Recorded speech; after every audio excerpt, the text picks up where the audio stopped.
Shalom, salam sejahtera bagi Bapak Ibu Saudara-saudara, anak-anak yang dikasihi oleh Tuhan Yesus Kristus.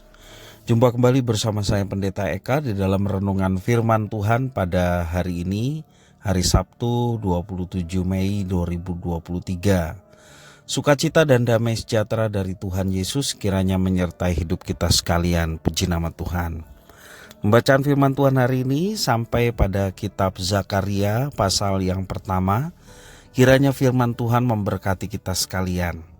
Baik, sebelum kita akan merenungkan bagian firman Tuhan bacaan hari ini, mari kita akan berdoa bersama. Tuhan Allah Bapa di surga, di dalam nama Tuhan Yesus, kami datang padamu mengucapkan syukur dan terima kasih untuk setiap kebaikan Tuhan yang boleh kami alami dari hari ke hari sampai hari ini. Dan biarlah semua itu menjadikan kami semakin mengenal pribadi Tuhan yang membawa kami hidup dalam ketaatan.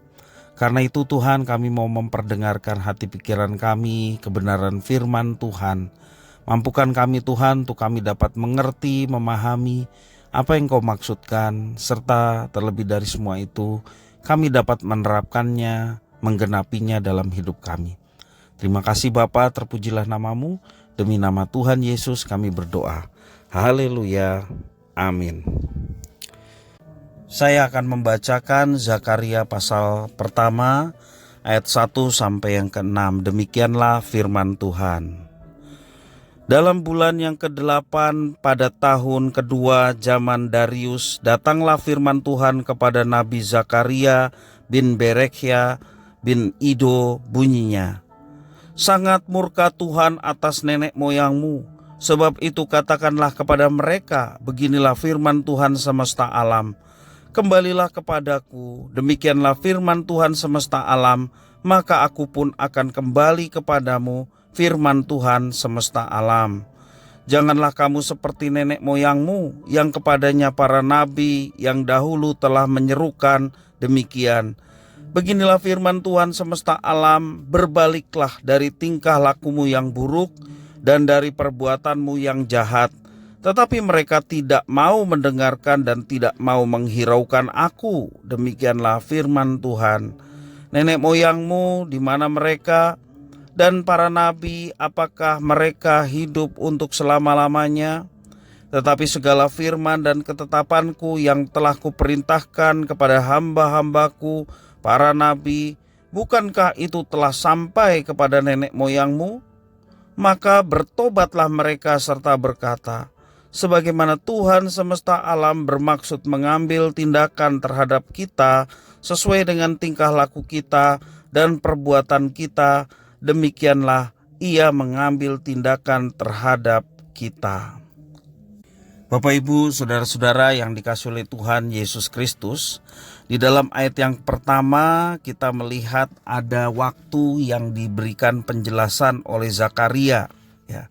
Jika mengacu pada bulan ke-8 dan tahun kedua pemerintahan Raja Darius, maka itu diperkirakan tahun 520 sebelum Masehi. Saat itu Zakaria menerima firman Tuhan. Itu tertulis dalam ayat yang pertama. Tuhan Allah mengungkapkan alasan orang-orang Yehuda dibuang dari Yerusalem. Dan Tuhan mengatakan bahwa nenek moyang Israel telah menerima murkanya. Mereka berpaling dari Tuhan meskipun para nabi sudah mengingatkan mereka untuk berbalik kepada Tuhan.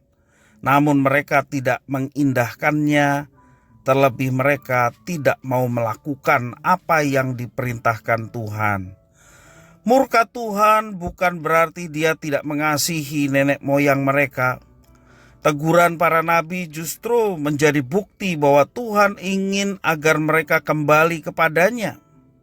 Inilah yang menjadi tugas Nabi Zakaria, yaitu untuk mengingatkan orang Yehuda supaya tidak meniru perbuatan yang telah dilakukan nenek moyang mereka. Dia harus menyerukan supaya mereka kembali kepada Tuhan, dan seruan ini menunjukkan Tuhan sangat mengasihi umatnya, tapi sayangnya umatnya tidak mau mendengar. Dari firman Tuhan kepada Zakaria kita bisa belajar tentang masa lalu yang berharga. Kisah dari nenek moyang menyimpan pelajaran agar kita tidak terperosok pada kesalahan yang sama. Tuhan pernah membuang nenek moyang mereka, Yehuda, karena mereka berlaku tidak setia. Ini menjadi pembelajaran berharga bagi generasi Yehuda berikutnya, dan seharusnya mereka tidak mengulang apa yang diperbuat oleh nenek moyang mereka. Mereka seharusnya setia kepada Tuhan dan tidak melakukan tindakan yang mendatangkan murka Tuhan atas mereka. Masa lalu menambah pengenalan orang Yehuda kepada Tuhan. Mereka jadi sadar bahwa Tuhan tidak pernah jemu mengingatkan umat yang disayanginya. Walaupun nenek moyang orang Yehuda banyak melakukan kesalahan, Tuhan Allah tidak segera membuang generasi berikutnya.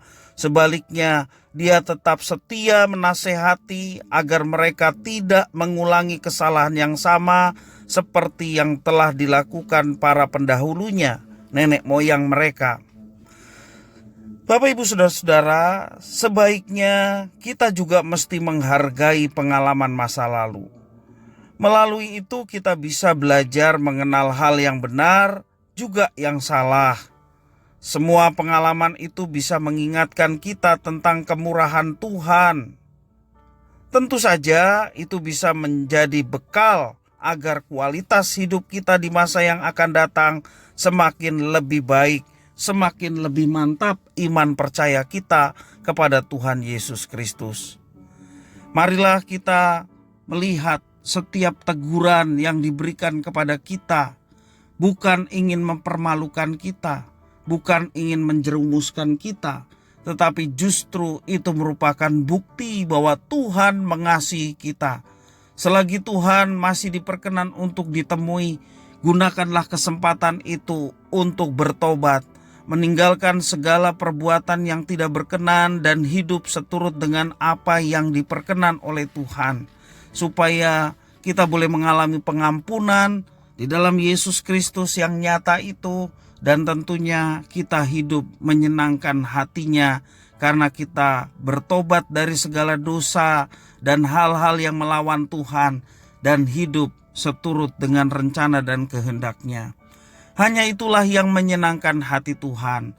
Tuhan sangat mengasihi, maka Dia menegur ketika kita salah. Firman Tuhan mengatakan, karena engkau kukasihi, maka engkau kutegur dan kuhajar. Jadi Bapak, Ibu, Saudara-saudara yang dikasihi Tuhan, bentuk kasih Tuhan seringkali merupakan teguran. Jangan merasa sakit hati ketika kita ditegur atau dinyatakan segala kekurangan dan kesalahan kita.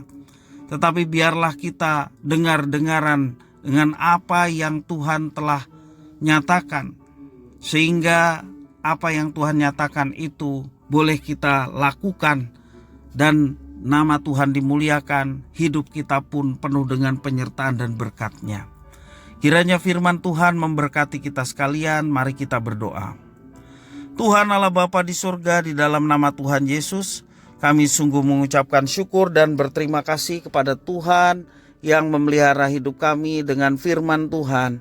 Ajarkan kami untuk menjadi pribadi yang dengar-dengaran, bahkan pribadi yang mau mendengar ketika itu menegur kami yang sudah menyimpang dari jalan Tuhan. Sehingga kami berbalik kepada Tuhan dan melakukan apa yang Tuhan mau. Dan nama Tuhan dimuliakan melalui hidup kami. Terima kasih ya Tuhan atas firman-Mu. Demi nama Tuhan Yesus kami berdoa. Haleluya. Amin.